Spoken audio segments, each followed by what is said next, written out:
الله أكبر الله أكبر لا مضل له ومن يضلل فلا هادي له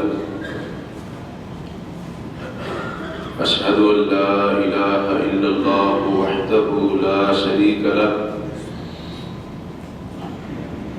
وأشهد أن محمدًا عبده ورسوله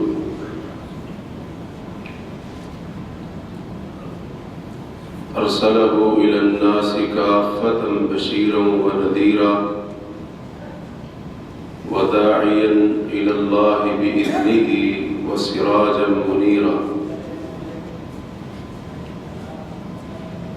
اللهم صل على محمد وعلى آل محمد كما صليت على إبراهيم وعلى آل إبراهيم إنك حميد مجيد اللهم بارك على محمد وعلى آل محمد كما باركت على إبراهيم وعلى آل إبراهيم إنك حميد مجيد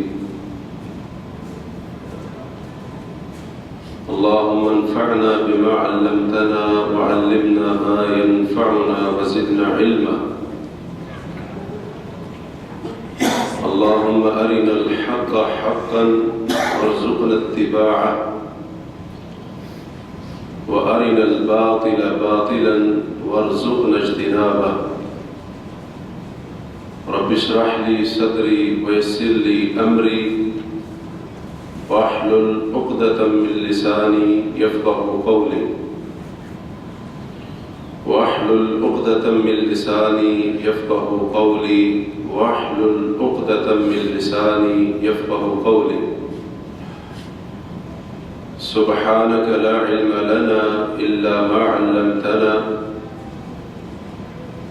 إنك أنت العليم الحكيم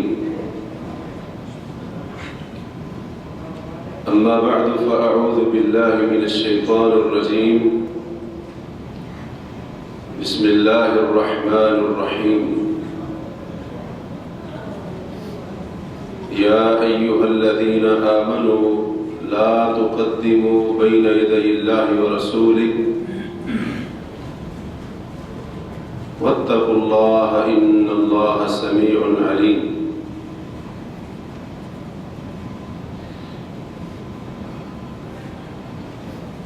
اللہ وحدہ لا شریک کی تعریف و تقدیس حمد و ثناء اور نبی کریم صلی اللہ علیہ وسلم کی ذات گرامی پر درود و سلام کے بعد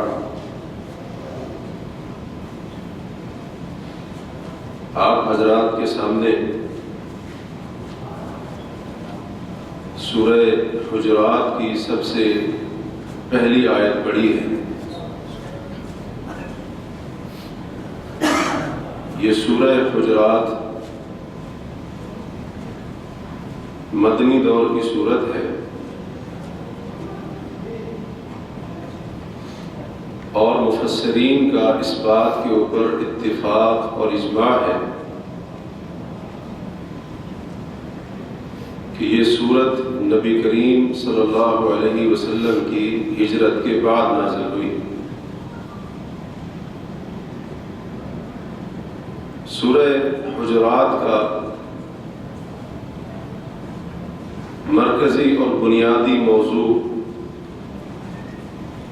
اہل ایمان کو، مسلمانوں کو اخلاق اور آداب کی تعلیم دینا ہے، اور اس میں دو طرح کے آداب مومنوں کو سکھائے گئے۔ نمبر ایک آداب خاصہ، اور اس سے مراد اللہ تبارک و تعالی اور نبی کریم صلی اللہ علیہ وسلم کا ادب ہے۔ اس کی تعلیم بھی کلمہ پڑھنے والوں کو اس صورت میں دی گئی ہے۔ اور دوسری چیز آداب عامہ، یعنی مسلمانوں کے آپس میں ایک دوسرے کے بارے میں جو آداب اور اس کے تقاضے ہیں وہ بھی مسلمانوں کو سکھائے گئے ہیں۔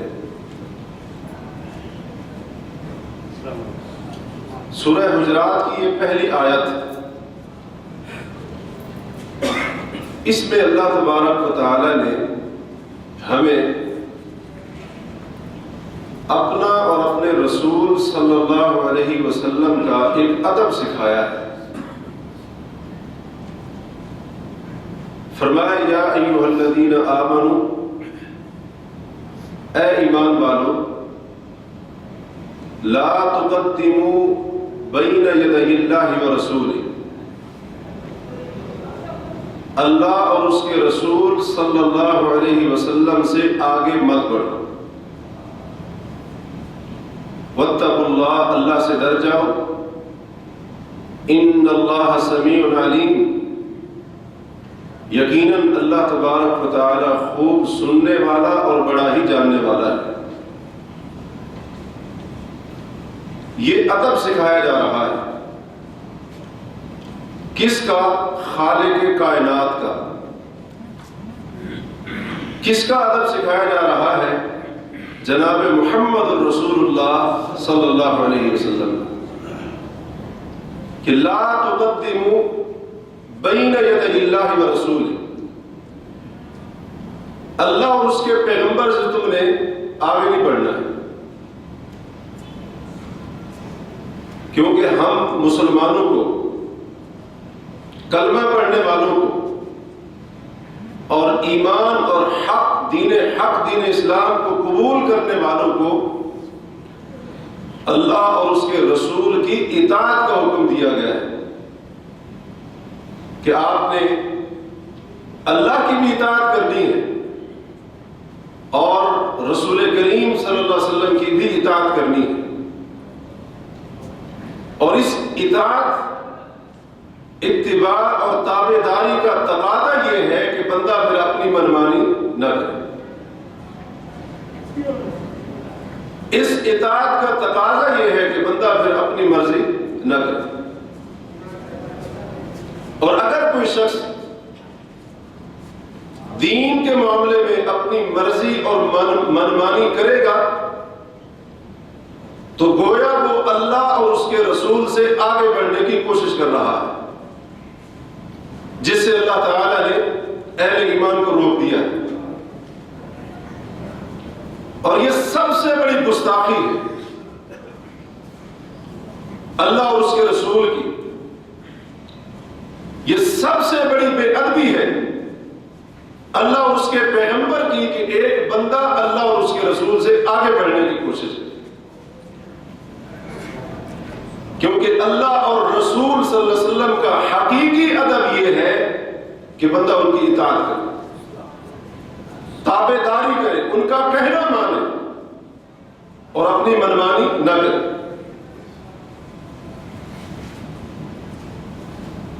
اس آیت میں رب کائنات نے ہمیں ہر معاملے میں اللہ اور اس کے پیغمبر سے، اپنے پیغمبر سے آگے بڑھنے سے روک دیا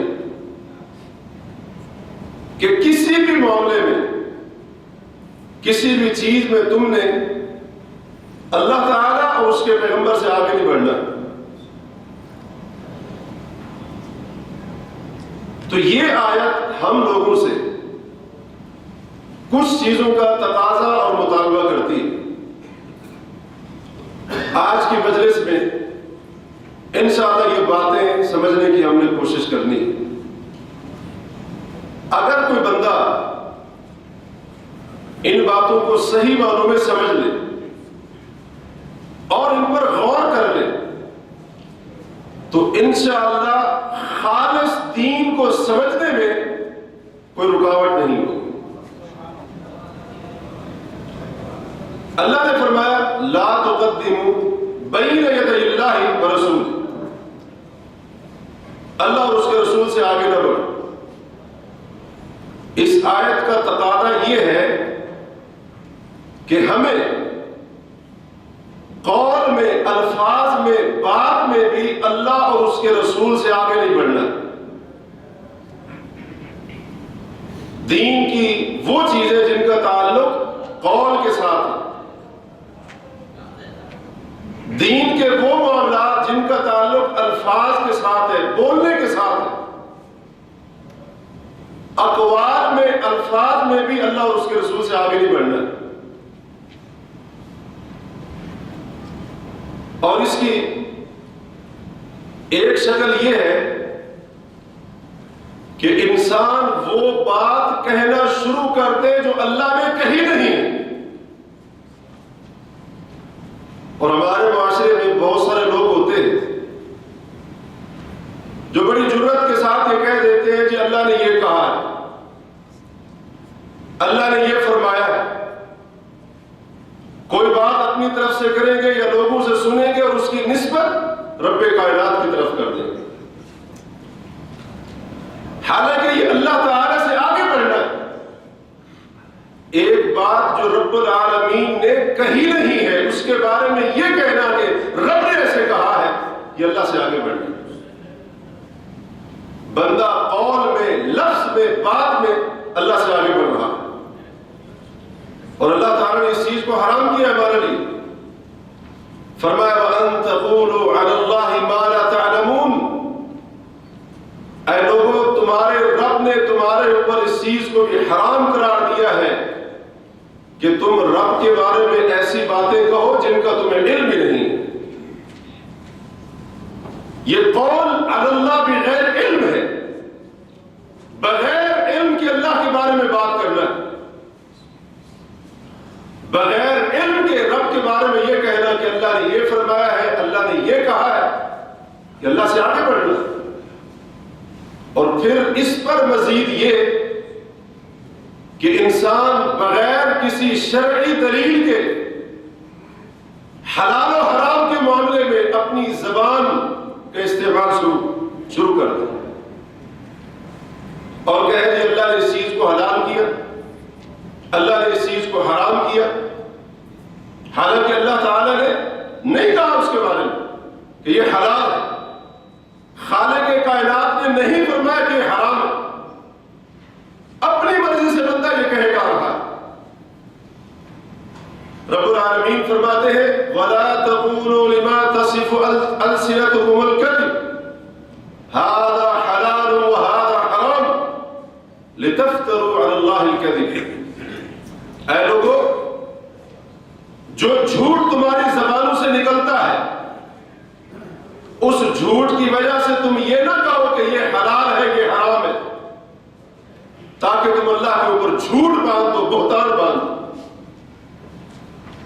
اور اسی طرح سے نبی کریم صلی اللہ علیہ وسلم کے بارے میں کوئی شخص یہ کہہ دے کہ آپ نے ایسے فرمایا ہے اور حقیقت میں آپ نے وہ بات ارشاد نہ فرمائی، یہ اللہ کے رسول سے آگے بڑھنا۔ نبی علیہ الصلوۃ والسلام کا فرمان ہے، صحیح بخاری میں حضرت عثمان رضی اللہ تعالی عنہ امیر المؤمنین ذو النورین رضی اللہ عنہ سے روایت ہے کہ رسول اللہ صلی اللہ علیہ وسلم نے فرمایا من قال علی ما لم اقل فلیتبوأ مقعدہ من النار، جس شخص نے میرے بارے میں ایسی بات کہی جو میں نے نہیں کہی، میں نے وہ جملے الفاظ اپنی زبان سے نہیں نکالے، ایک شخص ان الفاظ اور جملوں کو، اس بات کو، اس قول کو میری طرف منسوب کر دیتا ہے، فرمایا اسے چاہیے وہ اپنا ٹھکانہ جہنم کی آگ میں بنا لے۔ یہ رسول اللہ صلی اللہ علیہ وسلم سے آگے بڑھنا ہے کہ ایک بات آپ نے ارشاد فرمائی بھی نہیں ہے اور بندہ اس بات کی نسبت آپ کی طرف کرنا شروع کر دے۔ جیسا کہ آج بہت ساری احادیث لوگوں کی زبان پر مشہور ہوتی ہے، لوگ ان کو بیان کرتے ہیں حدیث کہہ کر، رسول اللہ صلی اللہ علیہ وسلم صریح اور واضح جھوٹ ہوتا ہے، لیکن لوگ پھر بھی اس کو حدیث کا نام دے کر بیان کر رہے ہیں، تحریر کر رہے ہیں، لوگوں کو بتا رہے ہیں۔ یہ اللہ کے رسول صلی اللہ علیہ وسلم سے آگے بڑھنا، ایک بات آپ نے کہی نہیں اور بندہ اتنی جرأت کر رہا ہے کہ آپ کے بارے میں کہہ دے آپ نے یہ فرمایا۔ تو قول میں بات میں بھی آگے نہیں بڑھنا، اور ہم نے کہا اس کی ایک صورت یہ ہے کہ جو بات اللہ اور اس کے پیغمبر نے نہیں کہی اس کے بارے میں اگر کوئی کہتا ہے اللہ نے ایسے کہا، رسول اللہ صلی اللہ علیہ وسلم نے ایسے فرمایا، تو وہ اللہ اور اس کے رسول سے قول میں لفظ میں آگے بڑھ رہا۔ اس شریعت کے اصول کو دیکھیں اور دوسری طرف ذرا اپنے معاشرے کے اوپر نگاہ دوڑائیں۔ لوگوں نے آج ایسے وظیفے اور ورد ایجاد کر لیے جن کے بارے میں اللہ اور اس کے رسول نے کوئی بات نہیں کہی۔ موٹی موٹی کتابیں، جناب یہ وظائف کا مجموعہ، یہ اوراد کا مجموعہ، یہ اذکار کا مجموعہ، اور اسی طرح سے یہ درود کا مجموعہ، لوگوں نے دعاؤں کو گھڑ لیا اپنی طرف سے، حالانکہ اللہ اور اس کے رسول نے اس کے بارے میں کچھ بھی نہیں کہا۔ درود کے سیغے ڈال لی، کہا جی یہ درود تاج ہے، یہ درود لکی ہے، یہ درود فلاں ہے، یہ درود فلاں ہے، یہ دعائے گنج العرش ہے، پتہ نہیں کون کون سے نام دے کر لوگوں نے ورد بھی ایجاد کیے، وظیفے بھی ایجاد کیے۔ فلاں کام کے لیے فلاں وظیفہ پڑھ لو آپ کی مشکل حل ہو جائے، فلاں کام کے لیے فلاں وظیفہ پڑھ لو آپ کا فلاں معاملہ آسان ہو جائے گا، حالانکہ اللہ اور اس کے پیغمبر نے قطعاً نہیں کہا ہے کہ تم نے فلاں وظیفہ فلاں کام کے لیے پڑھنا۔ یہ اللہ اور اس کے رسول سے آگے بڑھنا، اللہ اور اس کے پیغمبر سے آگے بڑھنا۔ اور اسی طرح سے بعض اعمال اور بعض عبادات کی فضیلت بھی بیان کر دی جاتی ہے، حالانکہ اللہ تبارک و تعالی نے اور نبی کریم صلی اللہ علیہ وسلم نے اس عمل کی وہ فضیلت بیان نہیں کی ہوتی، فضیلت گھڑی اور بیان کر دی۔ تو یہ اللہ اور اس کے رسول سے آگے بڑھنا ہے۔ بعض گناہوں کے اوپر اپنی طرف سے سزا بنا کر اللہ اور اس کے رسول کی طرف منسوخ کر، جیسے ہمارے ہاں وہ ایک بات بڑی مشہور ہے نا، ایک نماز چھوڑنے سے جہنم میں کتنے کروڑ سال جلنا پڑے گا، 1,49,00,000 پتہ نہیں کتنا۔ یہ سزا آپ نے کہاں سے لے لی؟ اللہ نے فرمایا ایسے، نبی کریم علیہ الصلوۃ والسلام نے ایسے فرمایا ہے۔ اگر جواب نہیں میں ہے تو وہ شخص جس نے لوگوں کو ڈرانے کے لیے تاکہ وہ نماز کی طرف آ جائے، جس نے اس وعید کو گھڑا، وہ اللہ اور اس کے رسول سے آگے بڑھ رہا ہے۔ قول میں بھی آگے نہیں بڑھنا، الفاظ میں بھی آگے بڑھنے کی کوشش نہیں کرنی۔ اور اس کی ایک صورت یہ بھی ہے کہ جو بات رسول کریم صلی اللہ علیہ وسلم نے جتنی سکھائی، جتنی بتائی، جتنی فرمائی، بس اتنی ہی اپنی مرضی سے اضافہ نہیں کرنا۔ اگر کوئی شخص یہ کہہ کر آپ علیہ الصلوۃ والسلام کے سکھائے ہوئے بتائے ہوئے الفاظ پر اضافہ کرے کہ یہ الفاظ بڑے اچھے ہیں، ان کا معنی بڑا اعلیٰ ہے، کیا قباحت اور حرج ہے اگر ان الفاظ کو بڑھا دیا جائے، اضافہ کر دیا جائے؟ ہم کہتے ہیں حرج یہ ہے کہ آپ رسول اللہ سے آگے بڑھ رہے ہیں صلی اللہ علیہ وسلم۔ اور نبی علیہ الصلوۃ والسلام کا فرمان ہے مسند احمد میں، مسند ابو داؤد طیالسی وغیرہ کے اندر آپ نے فرمایا تھا اذا حدثتکم حدیثا فلا تزیدن علیہ، اور ایک روایت میں ہے فلا تزیدن علیہ، کہ اے لوگوں جب میں تمہیں کوئی حدیث بیان کروں فلا تزیدن علیہ، تو جتنا حدیث بیان کروں جتنے الفاظ بیان کروں اس سے بڑھ کر اپنی مرضی سے مجھ پر اضافہ نہ کروں. اور دوسری روایت کے لفظ فلا تزیدن علی، اس روایت میں اس حدیث میں اپنی طرف سے کسی چیز کا اضافہ نہ کرو. نبی علیہ السلام نے روک دیا، منع کر دیا. اب اس کے باوجود بھی اگر کوئی شخص اضافہ کرے پیغمبر کے روکنے کے باوجود تو وہ رسول اللہ صلی اللہ علیہ وسلم سے آگے بڑھ رہا ہے. اور اسی چیز سے اللہ نے اپنی کتاب میں ہمیں روکا ہے، منع کر دیا. حضرت عبداللہ بن عمر رضی اللہ عنہما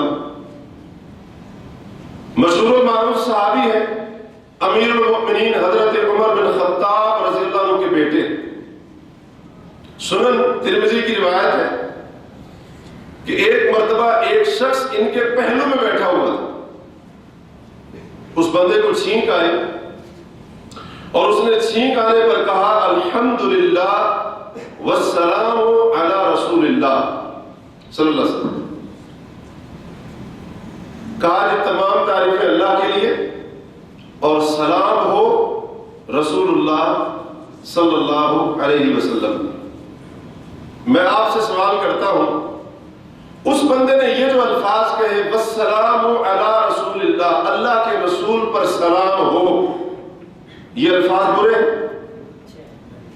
معنی کتنا ان کا اعلیٰ ہے کہ بندہ رسول اللہ صلی اللہ علیہ وسلم کے لیے رب سے سلامتی کی دعائیں کر رہا ہے، یا اللہ ہمارے پیغمبر پر سلامتی نازل فرما. الفاظ اچھے ہیں کہ نہیں؟ الفاظ کے اندر کوئی قباحت؟ کوئی قباحت نہیں.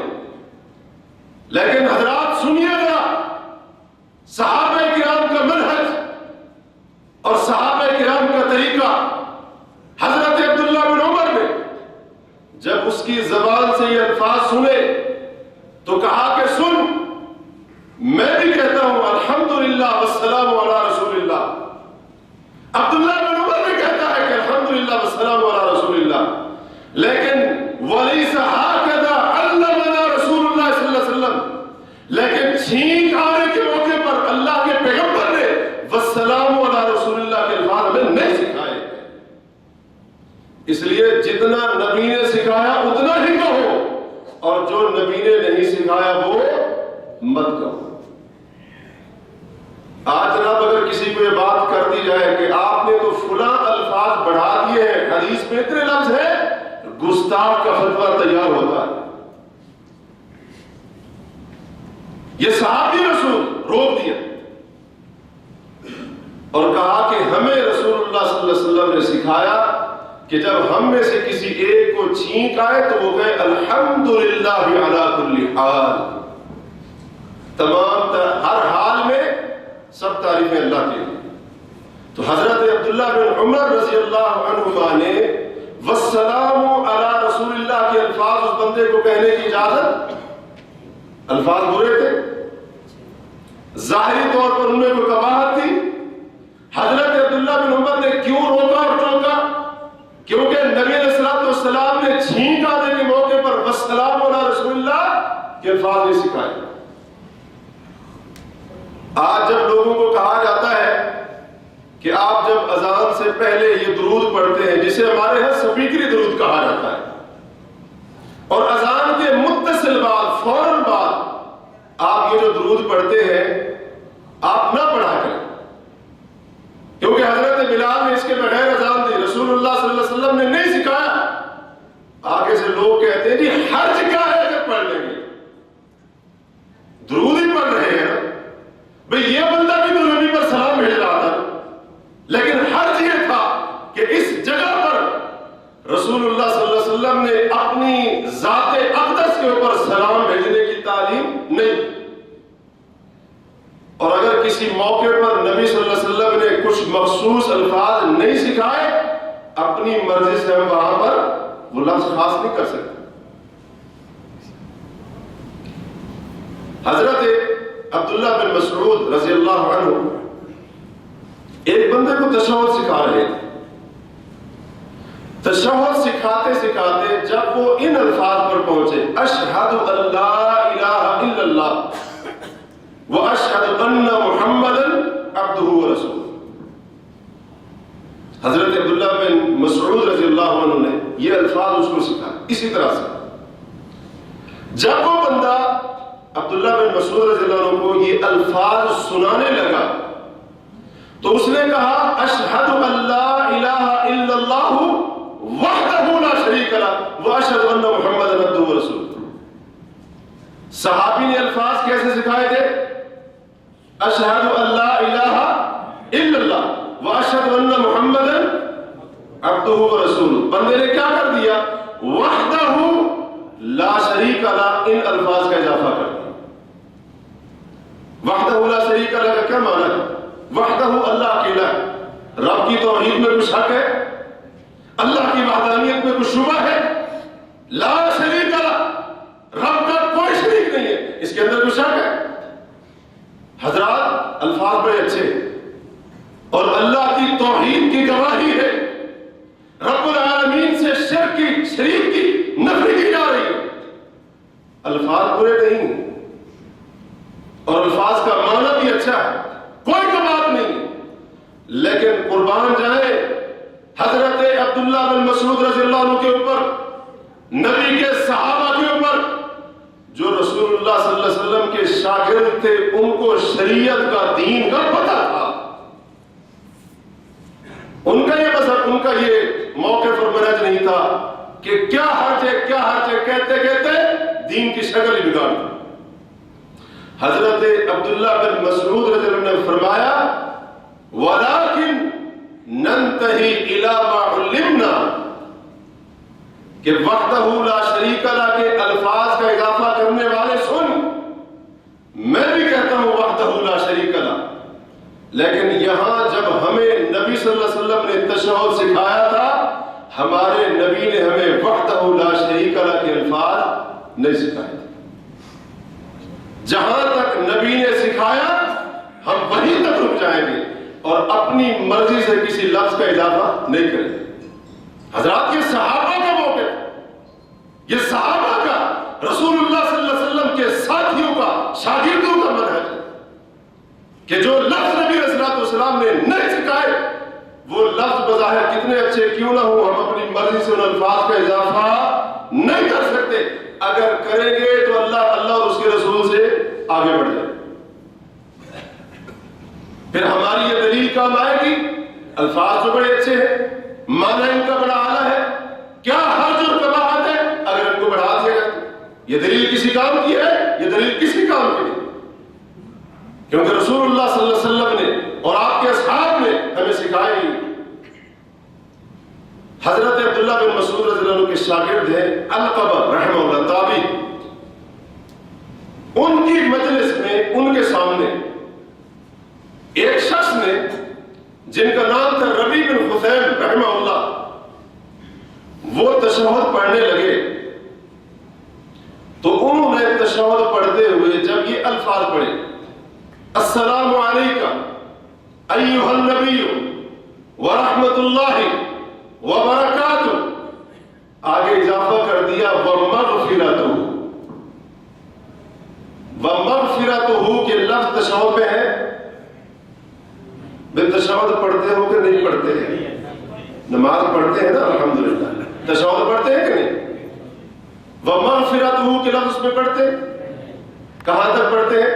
السلام علیکہ ایھا النبی ورحمۃ اللہ وبرکاتہ. بندے نے کس چیز کا اضافہ کر دیا؟ ومغفرتہ. مغفرتہ کا کیا معنی ہے؟ بخشش.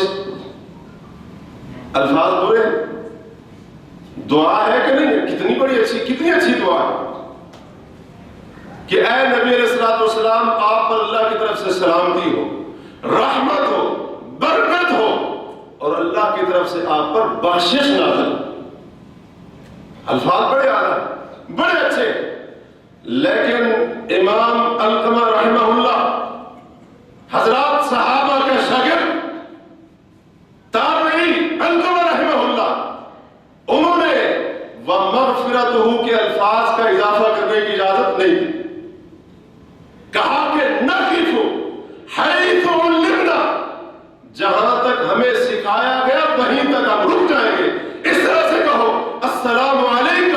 ایھا النبی ورحمۃ اللہ وبرکاتہ، یہاں تک سکھایا ہے، یہیں پر رک جاؤ، اپنی مرضی سے اضافہ کرنے کی اجازت نہیں۔ آج لوگوں نے پتہ نہیں دین کو کیا سے کیا بنا دیا،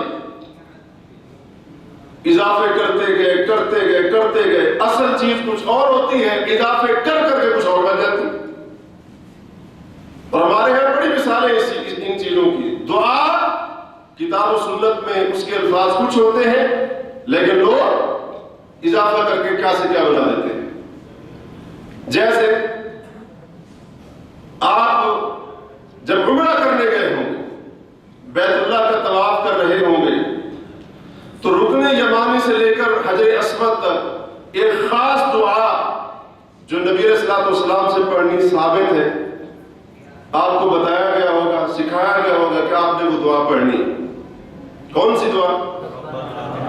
ربنا آتنا فی الدنیا حسنہ وفی الآخرۃ حسنہ وقنا عذاب النار۔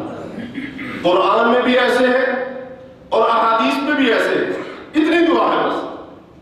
اور خاص طور پر آپ نے وہاں پر ان لوگوں سے سنا ہوگا جو کتاب اٹھا کر دعائیں پڑھ رہے ہوتے ہیں، الفاظ کا اضافہ کرتے ہیں جی، وَأَدْخِلْنَا الْجَنَّةَ مَعَ الْأَبْرَارِ، پتہ نہیں کون سے الفاظ، وہ تو ہمیں آتے بھی نہیں، الفاظ کا اضافہ کر دیتے ہیں، حالانکہ قرآن کے اندر وہ الفاظ نہیں ہیں۔ اور رسول کریم صلی اللہ علیہ وسلم نے بھی جب وہ دعا پڑھی طواف کے دوران تو ان الفاظ کا اضافہ نہیں کیا۔ اب آگے سے دلیل کیا ہوتی ہے؟ جو ہم نے کسی کو گالیاں تھوڑی دی، یہی کہا ہے نا، وَأَدْخِلْنَا الْجَنَّةَ مَعَ الْأَبْرَارِ، یا اللہ اپنے نیک بندوں کے ساتھ ہمیں بھی جنت میں داخل کر دینا۔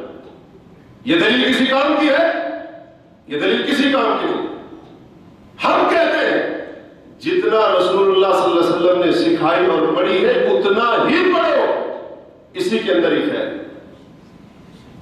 اپنی مرضی سے الفاظ کا اضافہ نہ کرو۔ تو یہ ہے لا تقدموا بین یدی اللہ ورسولہ، اے ایمان والو اللہ اور اس کے رسول صلی اللہ علیہ وسلم سے آگے مت بڑھو، آگے مت بڑھو۔ اس آیت کا دوسرا بڑا تقاضا یہ ہے، پہلی چیز تو یہ ہوگی نا کہ قول میں، بات میں، الفاظ میں بھی اللہ اور اس کے رسول سے آگے نہیں بڑھنا۔ اس آیت کا دوسرا تقاضا یہ ہے کہ فعل اور عمل میں بھی اللہ اور اس کے رسول سے آگے نہیں بڑھنا۔ پہلی چیز تھی قول، اب ہے عمل۔ قول میں بھی اللہ کے رسول سے آگے نہیں بڑھنا، عمل میں بھی اللہ اور اس کے پیغمبر صلی اللہ علیہ وسلم سے آگے نہیں بڑھنا۔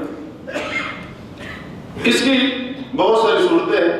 نمبر 1، جو کام نبی کریم صلی اللہ علیہ وسلم نے عبادت سمجھ کر، ثواب سمجھ کر، دین سمجھ کر، نیکی سمجھ کر نہیں کیا ہے، وہ کام ہم بھی عبادت ثواب نیکی سمجھ کر نہیں سکتے۔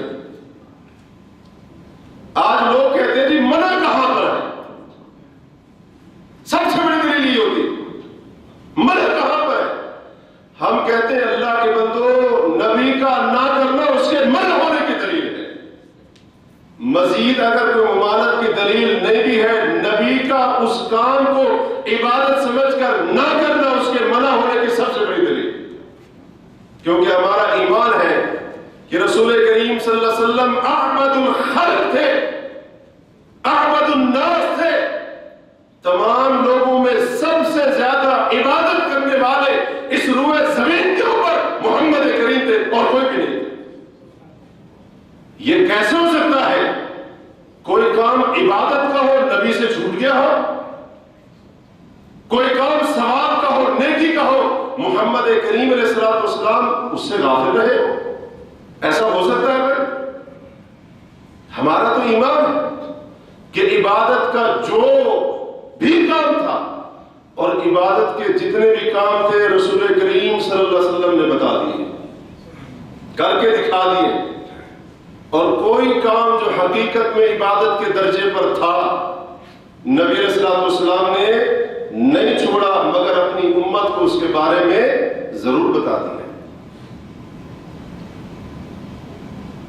صحیح بخاری میں حضرت عبداللہ بن عباس رضی اللہ عنہما ان کی حدیث ہے، وہ کہتے ہیں کہ ایک بار رسول کریم صلی اللہ علیہ وسلم خطبہ ارشاد فرما رہے تھے، تو آپ صلی اللہ علیہ وسلم نے خطبے کے دوران ہی ایک شخص کو دیکھا، ایک بندے کے اوپر آپ کی نگاہ پڑی، وہ باہر کھڑا ہوا تھا۔ نبی علیہ الصلوۃ والسلام نے صحابہ کرام سے پوچھا یہ کون ہے اور اس کا کیا ماجرا ہے؟ تو صحابہ نے کہا اے نبی کریم علیہ الصلوۃ والسلام ھذا ابو اسرائیل، اس بندے کا نام ابو اسرائیل ہے، جو آپ کو کھڑا ہوا نظر آ رہا ہے یہ ابو اسرائیل ہے۔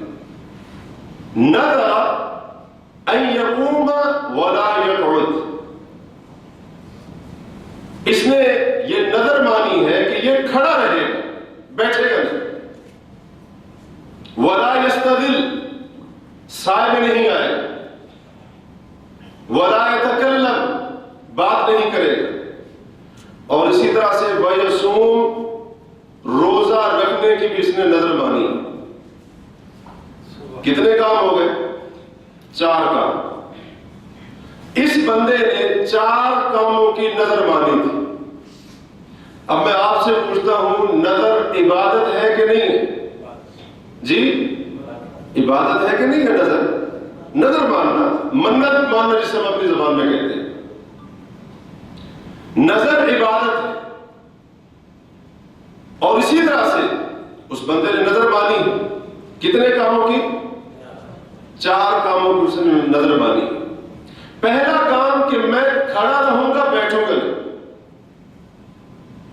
دوسرا کام جس کی نظر مانی کہ میں سائے میں نہیں آؤں گا، یعنی دھوپ میں کھڑا رہوں گا، دھوپ میں کھڑا رہوں گا، سائے میں نہیں آؤں گا۔ اور تیسری نظر کیا تھی کہ کسی سے بات نہیں کروں گا۔ اور چوتھی نظر روزہ رکھوں گا۔ نبی کریم صلی اللہ علیہ وسلم نے ارشاد فرمایا صحابہ کرام کو، اس کو جا کر حکم دو کہ یہ بیٹھ جائے، سائے میں آ جائے، بات بھی کرے، اور اس کو حکم دے دو کہ یہ اپنا روزہ پورا کرے۔ حضرات غور کیجئے، بندے نے نظر مانی کتنے کاموں کی؟ 4 کاموں کی۔ 3 کاموں سے نبی نے روک دیا، 1 کام کی اجازت دے دی، 1 کام کی اجازت دے دی اور 3 کاموں سے روک دیا۔ کس کام کی اجازت دی؟ کہا کہ اس کو کہو روزہ پورا کرے۔ روزہ پورا کرنے کی اجازت اس لیے دی کیونکہ نفلی روزہ رسول اللہ صلی اللہ علیہ وسلم نے عبادت سمجھ کر رکھا ہے۔ باقی 3 کاموں سے اس لیے روک دیا کیونکہ باقی 3 کام نبی علیہ الصلوۃ والسلام نے عبادت سمجھ کر کیے نہیں۔ کیا نبی صلی اللہ علیہ وسلم کبھی دھوپ میں کھڑے ہو گئے؟ دھوپ میں کھڑا ہونے کو آپ نے عبادت سمجھ کر کیا؟ جی اسی طرح سے کہ میں کھڑا رہوں گا، بیٹھوں گا نہیں، اس کام کو رسول اللہ صلی اللہ علیہ وسلم نے عبادت سمجھ کر ثواب کا کام سمجھا؟ کسی سے بات نہیں کروں گا، گفتگو نہیں کروں گا، بات نہ کرنا، بالکل خاموش رہنا، اس چیز کو، اس کام کو نبی صلی اللہ علیہ وسلم نے عبادت سمجھ کر کیا نہیں۔ اس لیے ان 3 کاموں سے آپ نے روک دیا، 1 کام کا حکم دے دیا کیونکہ وہ کام آپ نے عبادت سمجھ کر ثواب سمجھ کر کیا۔ دین ہماری مرضی کا نام نہیں ہے، لوگوں کی مرضی کا نام نہیں ہے۔ جس چیز کو چاہے دین کا نام دے دیں، جس چیز کو چاہے ثواب کا نام دے دیں، جس چیز کو چاہے نیک عمل بنا دے، اور جس چیز کو چاہے عبادت کے درجے پر پہنچا دے۔ نہیں، عبادت تب تک عبادت نہیں بن سکتی جب تک محمد رسول اللہ نے اس کو کیا نہ۔ اور اگر کوئی شخص کوئی ایسا کام کر رہا ہے جو نبی علیہ الصلوۃ والسلام نے عبادت سمجھ کر نہیں کیا، رب کعبہ کی قسم وہ نبی سے آگے بڑھ رہا ہے۔ آج لوگ یہی کہتے ہیں، کہتے ہیں حرج کیا ہے اگر کر لیا ہے تو، صلاۃ الرغائب اگر پڑھ لی ہے، جمعے کی پہلی رات، رجب کے جمعے کی پہلی رات کو اگر مغرب عشاء کے درمیان 12 رکعت نماز صلاۃ الرغائب کے نام سے پڑھ لی ہے، اگر رجب کے اندر ہزاری نماز، لکھی نماز پڑھ لی ہے، اس کے اندر حرج کیا ہے؟ ہم کہتے ہیں حرج یہ ہے کہ تم نبی سے آگے بڑھنے کی کوشش کر رہے ہو صلی اللہ علیہ وسلم، کیونکہ نبی علیہ الصلوۃ والسلام نے صلاۃ الرغائب، لکھی نماز، ہزاری نماز، اس طرح کی کوئی نمازیں نبی نے پڑھی نہیں۔ اور تم یہ نمازیں پڑھ کر کیا کہنا چاہتے ہو؟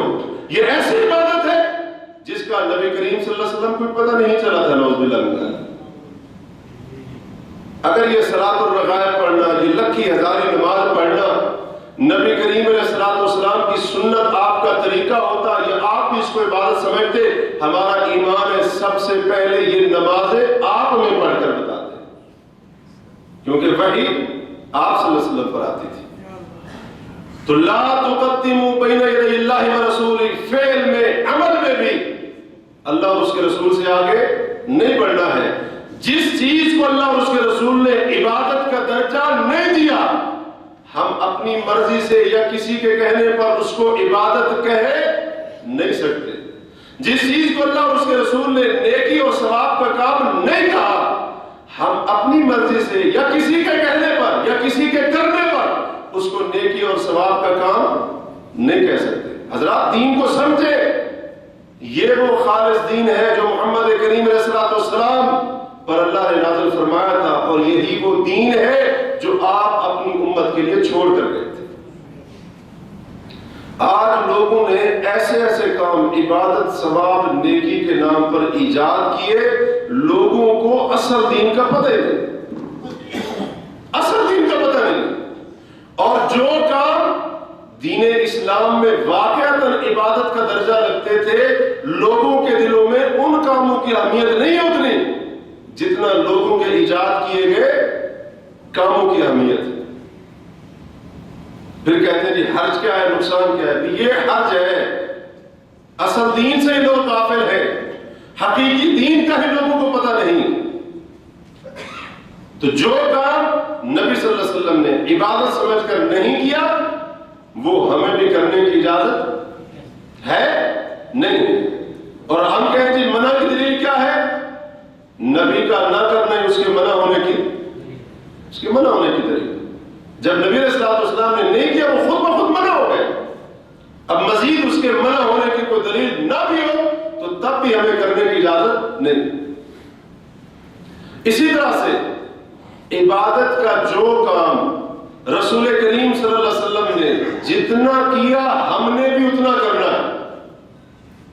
حضرات غور کیجئے اس بات کے اوپر، عبادت کا جو کام نبی کریم صلی اللہ علیہ وسلم نے جتنا کیا، ہم نے بھی اتنا کرنا ہے، اور اس پر اپنی مرضی سے اضافہ نہیں کرنا ہے، ورنہ ہم اللہ اور اس کے رسول صلی اللہ علیہ وسلم سے آگے بڑھ جائیں۔ بڑی مشہور حدیث ہے، آپ نے کئی بار سنی ہوگی درسوں کے اندر، صرف یاد دہانی کے لیے۔ بخاری اور مسلم کی روایت ہے، حضرت انس رضی اللہ عنہ کہتے ہیں کہ 3 صحابی نبی علیہ الصلوۃ والسلام کی بیویوں میں سے ایک بیوی زوج محترمہ کے پاس گئے، اور آپ علیہ الصلوۃ والسلام جو گھر میں عبادت کرتے تھے اس کے بارے میں جا کر پوچھا، سوال کیا کہ نبی صلی اللہ علیہ وسلم گھر میں جب ہوتے تھے کتنی اور کیسے عبادت کرتے تھے؟ انہوں نے بتایا۔ جب یہ 3 صحابہ آپ صلی اللہ علیہ وسلم کی عبادت کے بارے میں سنتے ہیں تو یہ بڑے حیران ہوئے، کہا کہ اللہ تعالیٰ نے تو ان کے اگلے پچھلے تمام گناہوں کو معاف کر دیا، آپ پھر بھی اتنی عبادت کرتے ہیں، تو اس کے مقابلے میں ہماری عبادت وہ تو بڑی کم ہے۔ لہذا ان میں سے ایک صحابی نے کہا کہ میں رات کو کبھی سوم کر نہیں، ساری رات نفل پڑھتا رہوں گا۔ کیا کہا؟ کہ رات کو کبھی نیند نہیں کروں گا، ساری رات جاگتا رہوں گا، روزانہ میں یہی کروں گا، ہمیشہ جب تک زندگی۔ فَأَمَّا أَنَا فَأُصَلِّي اللَّيْلَ أَبَدًا، میں ساری رات ہمیشہ کے لیے نماز پڑھتا رہوں گا، یعنی ہر رات میں جاگوں گا، پوری رات جاگوں گا، اور جا کر کیا کروں گا؟ عبادت کروں گا، قیام کروں گا، نوافل پڑھوں گا۔ حضرات یہ کام برا تھا جی؟ رات کو قیام کرنا یہ کام برا تھا؟ کتنا اچھا کام ہے، بندہ رات کو کھڑا ہے اللہ کے سامنے، قیام بھی کر رہا ہے، رکوع بھی کر رہا ہے، سجدے بھی کر رہا ہے، اور قرآن بھی پڑھ رہا ہے، رب کی تسبیح بھی بیان کر رہا ہے، اور رب العالمین کا ذکر بھی کر رہا ہے۔ دوسرے صحابی نے جب نبی صلی اللہ علیہ وسلم کی عبادت کی کثرت کا سنا، اس صحابی نے کہا کہ میں جب تک زندہ ہوں کبھی نفلی روزہ نہیں چھوڑوں گا، ہمیشہ نفلی روزہ رکھوں گا۔ نفلی روزہ رکھنا عبادت کا کام ہے کہ نہیں ہے؟ اچھا کام ہے کہ نہیں؟ کتنا اچھا کام ہے، بڑی عظمت ہے، نفلی روزہ رکھنے کی بڑی فضیلت ہے۔ اور تیسرے صحابی نے کہا کہ میں تو کبھی شادی ہی نہیں کروں گا، یعنی کہنے کا مقصد یہ تھا کہ اگر میں نے شادی کی، بیوی آئے گی، پھر بچے ہوں گے تو توجہ تقسیم ہو جائے گی، بیوی اور بچوں کی طرف توجہ چلی جائے گی اور اللہ کی عبادت کی طرف توجہ کم ہو جائے گی۔ میں سرے سے شادی ہی نہیں کروں گا، نہ بیوی ہوگی نہ بچے ہوں گے، تو ساری توجہ کدھر ہوگی؟ اللہ کی عبادت کی طرف۔ کام کتنا اچھا ہے، سوچ کتنی اعلیٰ ہے۔ تینوں صحابی چلے گئے، نبی کریم علیہ السلام اپنے گھر میں تشریف لائے، مومنوں کی ماں نے یہ ماجرا نبی صلی اللہ علیہ وسلم کو بتایا، آپ علیہ السلام باہر تشریف لے گئے، ان تین صحابہ کو بلایا اور آپ نے پوچھا کہ کیا تم نے ایسے ایسے کہا تھا؟ پھر آپ نے کہا فواللہ انی لاخشاکم باللہ واتقاکم لہ، اللہ کی قسم تم میں سب سے زیادہ اللہ سے ڈرنے والا میں ہوں، اور سب سے زیادہ تقوی اور پرہیزگاری بھی میرے اندر ہے، لیکن میری سنت، میرا طریقہ یہ ہے کہ میں رات کو نماز پڑھتا ہوں اور نیند بھی کرتا ہوں، میں نفلی روزہ رکھتا بھی ہوں، نفلی روزہ چھوڑتا بھی ہوں، یعنی مسلسل نفلی روزہ میں نہیں رکھتا۔ اور اسی طرح سے میں نے عورتوں سے شادی بھی کر رکھی ہے، عورتوں سے شادی بھی کر رکھی ہے۔ فمن رغب عن سنتی فلیس منی، جس نے میری سنت سے منہ موڑا وہ مجھ سے نہیں ہے۔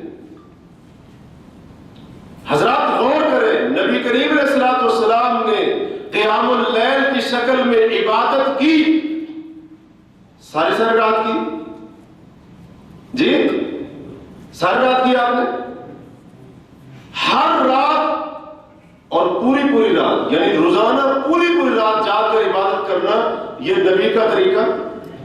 نبی کا طریقہ کیا ہے؟ کچھ حصہ عبادت کرنی ہے، کچھ حصہ نیند کرنی ہے۔ اور صحابی نے کیا کہا تھا؟ میں ساری رات عبادت کروں گا اور روزانہ ایسے کروں گا، ہر رات ایسے کروں گا۔ تو آپ صلی اللہ علیہ وسلم نے روک دیا، کیوں؟ جتنا عبادت کا کام جتنا آپ نے کیا اتنا ہی کرنا ہوگا۔ اور ہمارے یہاں قصے بڑے مشہور ہے جی، فلاں حضرت صاحب 40 سال تک عشاء کے وضو سے فجر کی نماز پڑھتے رہے جی، قصے مشہور ہے، مشہور ہے کہ نہیں بھائی؟ ہاں، یہ نبی کا طریقہ۔ اور اگر کسی کو آگے سے یہ دلیل تو نہ کہتے ہیں کہ وہ بزرگ زیادہ جانتے تھے، بزرگ زیادہ جانتے تھے، ان کو زیادہ پتہ، یہ معرفت کی بات ہے، تمہیں نہیں سمجھ آئے گی۔ اسی طرح سے نبی علیہ السلام کی سنت کیا ہے؟ نفلی روزہ آپ نے رکھا اور نفلی روزہ چھوڑا بھی صحیح، روزانہ مسلسل بلا ناغہ نفلی روزہ رکھنا نبی کا طریقہ نہیں ہے۔ تو آپ صلی اللہ علیہ وسلم نے اس صحابی کو روکا، یہ تم نے ٹھیک نہیں کہا ہے کہ میں روزانہ نفلی روزہ رکھوں گا، کیونکہ میرا طریقہ یہ نہیں ہے۔ تو معلوم ہوا عبادت کا کام اتنا کرنا ہے جتنا اللہ کے پیغمبر نے کیا ہے، اور اگر اس سے آگے بڑھ کر کریں گے تو یہ رسول اللہ صلی اللہ علیہ وسلم سے آگے بڑھنا ہو جائے گا۔ مسند احمد میں حضرت عبداللہ بن عباس رضی اللہ عنہما نے حضرت معاویہ رضی اللہ عنہ کو دیکھا، دونوں صحابی، حضرت معاویہ رضی اللہ عنہ کو دیکھا کہ وہ بیت اللہ کے چاروں کونوں کو ہاتھ لگا رہے تھے، استلام کر رہے تھے، یعنی ہاتھ لگا رہے تھے، چھو رہے تھے۔ حضرت عبداللہ بن عباس رضی اللہ عنہما نے اس کام کے اوپر حضرت معاویہ کو روکا، کہا کہ ایسا نہ کرے گا۔ حضرت معاویہ نے کہا کہ بیت اللہ کا کوئی بھی کونا چھوڑا نہیں جائے گا، یعنی اس کو ہاتھ لگایا جائے گا، یا یوں کہہ لے کہ اللہ کا گھر ہے، اس کے تمام کونوں کو ہاتھ لگایا جائے گا۔ حضرت عبداللہ بن عباس رضی اللہ عنہ نے فرمایا کہ میں نے نبی کریم علیہ السلام کو دیکھا تھا جب آپ طواف کرتے تھے تو آپ صلی اللہ علیہ وسلم نے صرف حجر اسود اور رکن یمانی کو ہاتھ لگایا ہے، باقی دوسرے دو کونے جو یہ حتیم کی طرف ہیں جنہیں رکن شامی کہا جاتا ہے، نبی کریم صلی اللہ علیہ وسلم نے ان کو ہاتھ نہیں لگایا، ان کو چھوا نہیں۔ اور پھر فرمایا لقد کان لکم فی رسول اللہ اسوۃ حسنہ، اللہ کے رسول صلی اللہ علیہ وسلم تمہارے لیے اسوہ حسنہ ہے، بہترین نمونہ ہے۔ حضرت معاویہ نے فرمایا صدقتا اے عبداللہ بن عباس، آپ نے سچ کہا ہے۔ تو معلوم ہوا عبادت کا جتنا کام نبی صلی اللہ علیہ وسلم نے کیا ہم نے بھی اتنا ہی کرنا ہے، اور اپنی مرضی سے اضافہ نہیں کرنا، وگرنہ ہم آگے بڑھ جائیں گے۔ فعل میں، عمل میں اللہ اور اس کے رسول سے آگے نہ بڑھو، اس کی ایک صورت یہ بھی ہے کہ ایک عبادت جسے ایک وقت کے ساتھ خاص کر دیا گیا ہے، اگر کوئی بندہ اس مقرر وقت سے پہلے وہ عبادت کا کام کرے گا وہ اللہ اور اس کے رسول سے آگے بڑھ جائے گا۔ ابھی تک اس عبادت کا وقت نہیں ہوا ہے، لیکن وہ بندہ اس عبادت کو پہلے کر رہا ہے، اس کا وقت ہونے سے پہلے کر رہا ہے، تو یہ بندہ بھی اللہ اور اس کے رسول سے آگے بڑھ جائے گا۔ طبرانی اوسط میں یہ حدیث موجود ہے۔ مسروق رحمہ اللہ جو تابعی ہے اور مومنوں کی ماں سید عائشہ صدیقہ رضی اللہ عنہ کے شاگرد ہیں، وہ کہتے ہیں کہ میں ام المؤمنین رضی اللہ عنہ کے پاس اس دن آیا جو دن شک والا دن تھا، اور شک والا دن اس دن کو کہا جاتا ہے جس کے بارے میں یہ یقین نہ ہو کہ آیا یہ دن 30 شعبان کا ہے یا یکم رمضان کا ہے۔ شک والا دن تھا، میں ان کے گھر میں آیا تو سید عائشہ صدیقہ رضی اللہ عنہ نے اپنی لونڈی کو حکم دیا کہ مسروق آیا ہے، اس کے لیے ستو بنا دو، ستو بول دو اس کے لیے۔ تو میں نے کہا ام المؤمنین میں تو روزے سے ہوں۔ حضرت عائشہ رضی اللہ عنہ ناراض ہوئی، کہا کہ مسروق شک والا دن تم نے روزہ رکھا ہے؟ کیونکہ مشکوک دن، یہ جو شک والا دن ہے، اس دن نبی علیہ السلام نے روزہ رکھنے سے منع فرمایا۔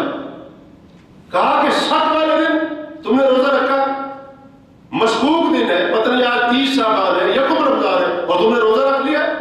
میں نے کہا ام المؤمنین اصل بات یہ ہے کہ میں نے شعبان کے اکثر دنوں کے، زیادہ تر دنوں کے روزے رکھے ہیں، پہلے سے رکھتا آ رہا ہوں، قدرتی بات ہے آج میری روزہ رکھنے کی باری کا دن تھا، میں نے اس لیے روزہ رکھا، وگرنہ شک کی نیت سے میں نے نہیں رکھا۔ جیسے لوگ کرتے ہیں نا احتیاطاً نہیں روزہ رکھنا، ہو سکتا ہے چاند نظر آ گیا۔ تو سید عائشہ صدیقہ رضی اللہ عنہ نے پھر فرمایا کہ بعض لوگ ایسے تھے جو رمضان کا مہینہ شروع ہونے سے پہلے روزہ رکھ لیا کرتے تھے، اور نبی علیہ السلام کے روزہ رکھنے سے پہلے ہی روزہ رکھ لیتے تھے اور نبی صلی اللہ علیہ وسلم سے آگے بڑھتے تھے۔ اللہ نے یہ آیت نازل فرمایا لا تقدموا بین یدی اللہ ورسولہ، اللہ اور اس کے رسول سے آگے مت بڑھو۔ ابھی تک رمضان کا مہینہ شروع نہیں ہوا اور تم احتیاط کے نام پر یا رمضان کے استقبال کے نام پر روزہ رکھ رہے ہو، جبکہ ہمارے پیغمبر نے ابھی تک رمضان کے روزے شروع نہیں کیے۔ تو جو عبادت وقت کے ساتھ خاص ہے، اس عبادت کو اس کا وقت ہونے سے پہلے شروع کر دینا، یہ بھی اللہ اور اس کے رسول سے آگے بڑھنا ہے۔ ابن جریج رحمہ اللہ فرماتے ہیں اللہ نے اس آیت کے اندر فرمایا کہ نیکی اور اطاعت کے وہ کام ان کے وقت سے پہلے نہ کرو جو وقت اللہ اور اس کے رسول نے مقرر کر دیا ہے۔ اس کے اوپر اور بھی مثالیں دی جا سکتی ہیں، لیکن وقت کیونکہ ہونے والا ہے، ابھی چند باتیں اور بھی ہیں تو ہم ان باتوں کی طرف آتے ہیں۔ قول میں، فعل میں، عمل میں اللہ اور اس کے رسول صلی اللہ علیہ وسلم سے آگے نہ بڑھو، اس کی ایک صورت یہ بھی ہے کہ جس عبادت کو، عبادت ثابت ہے، شریعت سے ثابت ہے، لیکن اس عبادت کو شریعت نے کسی دن اور تاریخ کے ساتھ خاص نہیں کیا ہے۔ ہمیں اپنی مرضی سے اس عبادت کو کسی دن اور تاریخ کے ساتھ خاص کرنے کی اجازت نہیں۔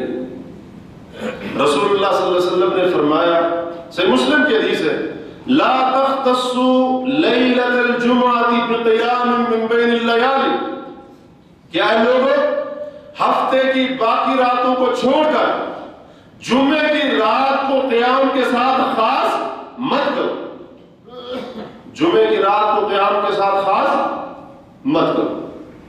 ایک بندہ پورا ہفتے کی باقی 6 راتیں سویا رہتا ہے، اب وہ کہے جی جمعے کی رات، کیونکہ جمعہ کا دن فضیلت والا ہے، بڑا عظیم دن ہے، اور جمعہ کا دن تمام دنوں کا سردار ہے، اس کی بڑی عظمت اور فضیلت ہے، لہٰذا میں جمعے کی اس رات کا قیام کروں گا۔ آج کون سی رات ہے؟ جمعے کی رات ہے۔ اب ہم میں سے کوئی بندہ باقی 6 راتیں سویا رہے اور کہے جی آج تو شب جمعہ ہے، آج میں قیام کروں گا، آج میں نفل پڑھوں گا۔ نفل پڑھنا، قیام کرنا عبادت ہے کہ نہیں ہے؟ شریعت سے ثابت ہے، لیکن رسول اللہ صلی اللہ علیہ وسلم نے فرمایا باقی راتیں چھوڑ کر جمعے کی رات کے ساتھ قیام کرنے کو خاص کرنا یہ جائز نہیں۔ دین کو سمجھیے حضرات، دین کو سمجھیے۔ آج لوگ کہتے ہیں جی 27 رجب کی رات شب معراج کے نام اس کو دے دیا، اور کہتے ہیں پڑھتے تو اس رات نوافل ہی ہے نا، رات کو جا کر عبادت ہی کرتے ہیں نا، قیام اللیل ہی کرتے ہیں نا۔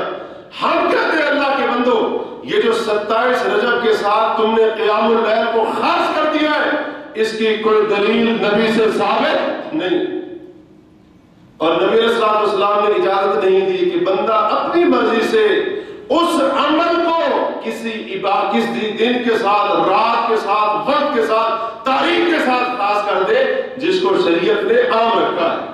آپ قیام اللیل کریں، آپ نوافل پڑھیں، پورا سال کریں، لیکن کسی دن کو، کسی رات کو خاص کرنے کا کیا معنی؟ بغیر دلیل کے کسی دن یا رات کو اس عبادت کے لیے مخصوص کرنا یہ جائز نہیں۔ اگر کوئی کہتا ہے کیا حرج ہے؟ حرج یہ ہے کہ آپ اللہ کے رسول سے آگے بڑھ رہے ہیں۔ اسی طرح سے آپ صلی اللہ علیہ وسلم نے فرمایا کہ اے لوگوں، باقی دن چھوڑ کر آپ جمعے کے دن کو روزہ رکھنے کے لیے خاص نہ کریں، جی آج جمعہ کا دن ہے، بڑی فضیلت والا دن ہے، لہذا اس کا نفلی روزہ میں رکھوں گا، بڑا ثواب اس کا ملے گا۔ نبی علیہ السلام نے منع کر دیا۔ میں آپ سے ایک سوال کرتا ہوں، اگر کوئی شخص باقی راتیں قیام نہیں کرتا ہے، جمعے کی رات کو، شب جمعہ کو نوافل کے ساتھ خاص کر دیتا ہے، اس کو ثواب ملے گا یا وہ گنہگار ہوگا؟ جی اب پتہ چلے گا آپ کو، بات سمجھ آئے گی؟ کیوں بھائی؟ وہ نفل پڑھ رہا ہے، عبادت کر رہا ہے، وہ نماز پڑھ رہا ہے، جی وہ نماز تو پڑھ رہا ہے لیکن نبی کی مخالفت کر کے پڑھ رہا ہے، اور نبی کی مخالفت کر کے جو عبادت کرے گا اللہ اسے راضی ہوگا؟ اس لیے ہم بار بار کہتے ہیں کہ دین کو سمجھو۔ دین ہماری مرضی کا نام، جو دل میں آیا وہ کر دیا، دین اس کا نام نہیں۔ ایک بندہ خاص کر دے جمعے کے دن کو، جی جمعے کا دن بڑا عظمت والا دن ہے، میں روزہ رکھوں گا، اس نے روزہ رکھا، وہ نافرمان ہوگا، اگرچہ وہ صبح سے لے کر شام تک، غروب آفتاب تک بھوکا پیاسا رہے، اللہ کی قسم وہ رب کے یہاں نافرمان لکھا جائے گا۔ کیوں؟ کیونکہ نبی نے یہ کام کرنے سے منع کیا تھا اور وہ وہی کام کر رہا۔ اب وہ کہہ رہی میں نے رکھا تو روزہ ہے، کوئی چوری کی ہے، کوئی ڈاکہ ڈالا ہے، آپ نے روزہ تو رکھا ہے لیکن نبی کی مخالفت کر کے رکھا ہے، اس لیے آپ اللہ کے یہاں نافرمان تھے۔ 27 رجب کے دن کا روزہ رکھو جی، اس کی رات کیونکہ شب معراج ہے، اس کا دن، اس کا بڑا مقام ہے، خاص کر دیا نا لوگوں نے دن۔ 15 شعبان کا روزہ رکھو، اور ایسے لوگ روزہ رکھ ہوتے، بلکہ اکثریت ایسے لوگوں کی ہوتی ہے جو رمضان کے چھوڑیں گے. کیوں؟ کہتے جی بڑی فضیلت ہے. نعوذ باللہ من ذالک، رمضان کے فرضی روزوں سے بھی زیادہ فضیلت. اور اس کے علاوہ یہ جو آیت ہے لا تقدموا بین یدی اللہ و رسولہ، اللہ اور اس کے رسول سے آگے مت بڑھو، اس کا ایک تقاضا یہ بھی ہے کہ دین کے بارے میں اپنی آراء اور تجویزیں پیش کرنے کی ضرورت نہیں ہے. وہ لوگ ہوتے ہیں نا، کہتے ہیں جی یہ چیز نہیں ہونی چاہیے تھی دین میں، یہ کہاں بڑا مشکل ہے، یہ تو نہیں ہو سکتا، یہ دین میں نہیں ہونا چاہیے. نماز فرض نہ ہوتی تو بہت اچھا تھا، اچھا ہوتی چلو تو وقت اس کا کوئی اور ہونا چاہیے. یہ باتیں بعض لوگ کرتے ہیں، نماز فرض ہوتی تو 5 نہ ہوتی، کچھ کم ہوتی، مزید تخفیف ہو جاتی. فلاں چیز نہیں ہونی چاہیے تھی، فلاں چیز حرام نہ ہوتی، شراب نہیں حرام ہونی چاہیے تھی، زنا کو حرام نہیں کرنا چاہیے تھا. اسی طرح سے آج اگر ہم سود کی حرمت کو مانتے ہیں تو معاشی طور پر ترقی کیسے کریں گے؟ لہذا سود حرام نہیں ہونا چاہیے. یہ اللہ اور اس کے رسول سے آگے بڑھنا ہے. ایک چیز جس کو اللہ نے حرام کیا بندہ کہے یہ حرام نہیں ہونا چاہیے تھا، ایک چیز جس کو اللہ نے حلال کیا بندہ کہے اس کو حرام ہونا چاہیے تھا. یہ اللہ اور اس کے رسول سے آگے بڑھنا ہے. تو کون ہوتا ہے یہ کہنے والا یہ ہونا چاہیے تھا، یہ نہیں ہونا چاہیے تھا؟ تجھے یہ اختیار کس نے دیا؟ دین کے بارے میں اپنی آراء اور تجویزیں پیش نہ کریں. کہتے ہیں آج اگر ترقی کرنی ہے تو بیوی کو کیسے پردہ کراؤ گے؟ اور آج کئی مسلمان عورتیں بھی کہتی ہیں کہ پردہ فرض نہیں ہونا چاہیے، یہ بڑا مشکل کام ہے. اور کچھ کہتی ہیں چلو غیر مرد تو ٹھیک ہے، باہر کے مرد تو ٹھیک ہے، ان سے ہم بھی کہتی ہیں پردہ ہونا چاہیے تھا، لیکن جیٹ سے دیور سے جو کزن ہے چچا زاد بھائی ہیں ان سے نہیں ہونا چاہیے. یہ جو ہمارے قریبی رشتہ دار ہیں ان سے نہیں ہونا چاہیے. تجھے کس نے یہ اختیار دیا ہے کہ تو اللہ اور اس کے رسول کے حکم پر اعتراض کرے اور یہ کہے کہ ایسا ہونا چاہیے تھا، ایسا نہیں ہونا چاہیے تھا؟ اور پھر اس طرح کے احکام کے بارے میں لوگ اپنی تجویزیں پیش کرتے ہیں کہ یہ تو سراسر ظلم ہے، بڑا ظلم ہو گیا، عورت کے اوپر بڑا ظلم ہو گیا، فلاں کے اوپر بڑا ظلم ہو گیا. تو جو شخص ایسے کر رہا ہے یوں ہونا چاہیے تھا، یوں نہیں ہونا چاہیے تھا، ایسا ہوتا تو یوں ہو جاتا، یوں ہوتا تو ایسا ہو جاتا، یہ اللہ اور اس کے رسول سے آگے بڑھ اپنی تجویزیں اپنی آراء دین کے بارے میں پیش نہ کریں. اللہ اور اس کا رسول تم سے زیادہ بہتر جانتے ہیں، اور شریعت ہماری آراء اور ہماری تجاویز کی محتاج نہیں ہے. امام قتادہ رحمہ اللہ کا قول امام طبری رحمہ اللہ نے اپنی تفسیر کے اندر ذکر کیا ہے جس کا مفہوم کچھ اسی طرح کا ہے.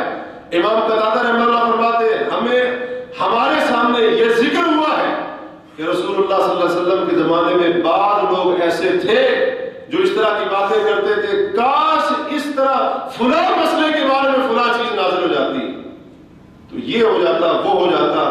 تو کہتے اللہ تعالیٰ نے یہ آیت ان کے بارے میں نازل فرما دی. اس طرح سے نہ کہو کہ ایسے ہو جاتا، یوں ہو جاتا، اس طرح سے ہو جاتا.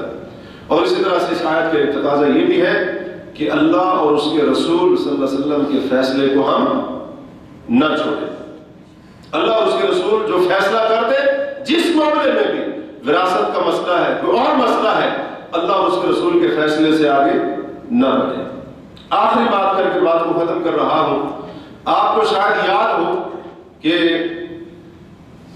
حافظ محمد شریف صاحب حافظ اللہ تعالی جو ہمارے اساتذہ کے بھی استاد ہیں، ایک بار جب وہ یہیں انیزہ میں ہمارے یہاں درس کر رہے تھے تو اپنے درس میں انہوں نے یہ واقعہ سنایا تھا. ان کے علاقے اور گاؤں کا یہ واقعہ ہے. تو آپ نے بھی یقیناً سنا ہوگا یاد دہانی کے لیے کہ ان کے علاقے میں بعض لوگوں کا ایک بندے کی جائیداد کے بارے میں جھگڑا ہو گیا. بندہ زمیندار تھا، فوت ہوا تو جائیداد کے بارے میں، زمین کے بارے میں جھگڑا ہو گیا. لوگوں نے کہا کہ ہم حافظ صاحب کا انتظار کرتے ہیں، جب وہ آئیں گے فیصلہ کرا لیں گے ان سے. تو انہوں نے بتایا تھا کہ جب میں وہاں پر گیا اپنے علاقے میں، گاؤں میں، تو لوگوں نے معاملہ میرے سامنے پیش کیا. میں نے دونوں لوگوں کی باتیں سنی، فریقین کی باتوں کو سنا، اور جب میں نے باتیں سن لی تو میں نے قرآن کی جو سورۃ النساء کی آیتیں ہیں، یوصیکم اللہ فی اولادکم، یہ پورا رکوع سورۃ النساء کا پڑھ دیا ان کے سامنے، جس میں اللہ تعالیٰ نے وراثت کی تقسیم بتا دی ہے، حصے مقرر کر دیے. میں نے پڑھ کر سنا دیا اور میں نے کہا، یعنی ان کا ترجمہ بھی کیا، مفہوم بھی بیان کیا. اس کے بعد میں نے کہا قرآن کی یہ آیتیں جو میں نے آپ کے سامنے پڑھی ہیں، ان آیات کے مطابق فلاں بندے کو اتنا حصہ ملتا ہے، فلاں کو اتنا ملتا ہے، فلاں کو مرنے والے کی جائیداد میں حصہ ملے گا اور فلاں کو حصہ نہیں ملے گا. تو پتہ ہے آگے سن کا کیا جواب تھا؟ کہا کہ ہم اس کو نہیں مانتے ہیں اور ہم عدالت میں جائیں گے اور ان کے خلاف کیس کریں گے اور اپنا حق اور حصہ لے کر رہیں گے. حضرات یہ آج ہمارے یہاں ہوتا ہے کہ نہیں ہوتا ہے؟ اللہ اور اس کے رسول نے فیصلہ کر دیا تو اب اس فیصلے سے منہ موڑنا، منمانی کرنا، اعراض کرنا، اس سے آگے بڑھنا، یہ جرت ایک مسلمان کے اندر کیسے ہو سکتی ہے؟ جبکہ اللہ تعالیٰ فرماتے ہیں لا تقدموا بین یدی اللہ ورسولہ، اے ایمان والو اللہ اور اس کے رسول صلی اللہ علیہ وسلم سے آگے مت بڑھو.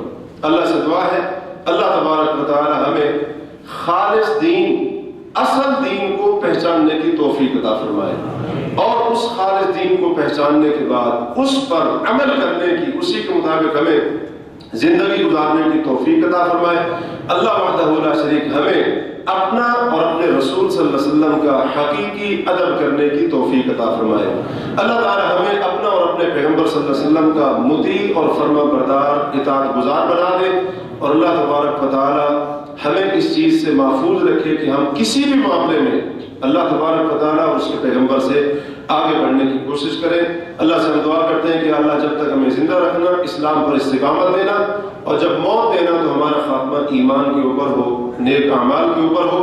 اقول قولی ھذا واستغفر اللہ لی ولکم سبحانک اللہم وبحمدک اشہد ان لا الہ الا انت استغفرک واتوب الیک.